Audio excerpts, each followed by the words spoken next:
Hey there, welcome back to another video.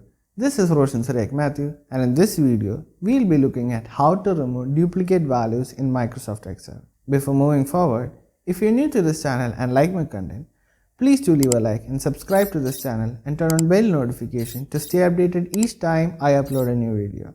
Stay tuned.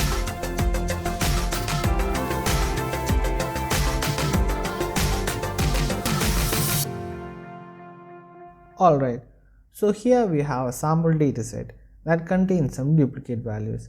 Let's look at how to remove duplicate values from this dataset. Now if you want, you can create a copy of the original data to compare with the processed data.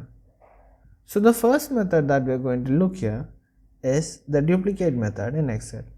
To do this, select the data and then under the data tab,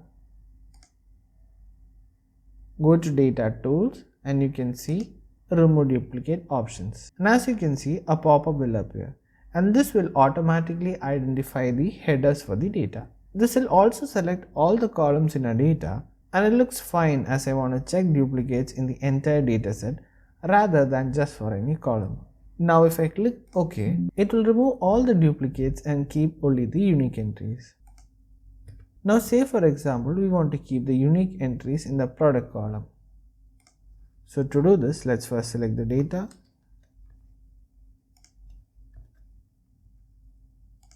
And then let's remove duplicates from this data. As you can see, this returns as the unique entries in the product column.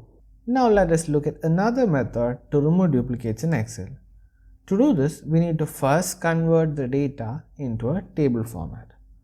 So to do this, we can select the data and then press Ctrl T on the keyboard.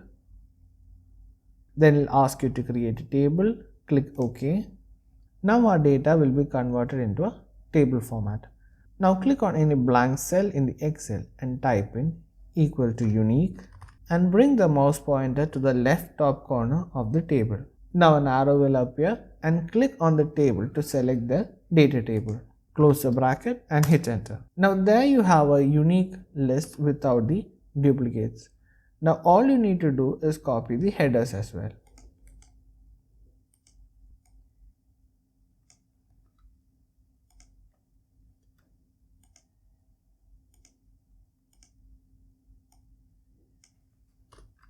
Now the difference of this method when compared to the first method is that this method is more dynamic, meaning if you want to add a new entry into the data table, it will automatically check if it is unique or duplicate entry and add it accordingly.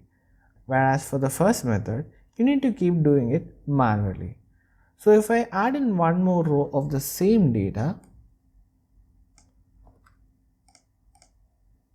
it won't come up in the unique table as this is a duplicate entry. Now if I change the value, you can see that it automatically gets updated on a new data table because this is another unique entry. That's all for this video. I hope you found this video useful. Please do leave a like and subscribe to this channel if you found this video useful. Also, make sure to follow me on my social media channels to stay updated for more interesting content. Thank you for watching and see you in the next video.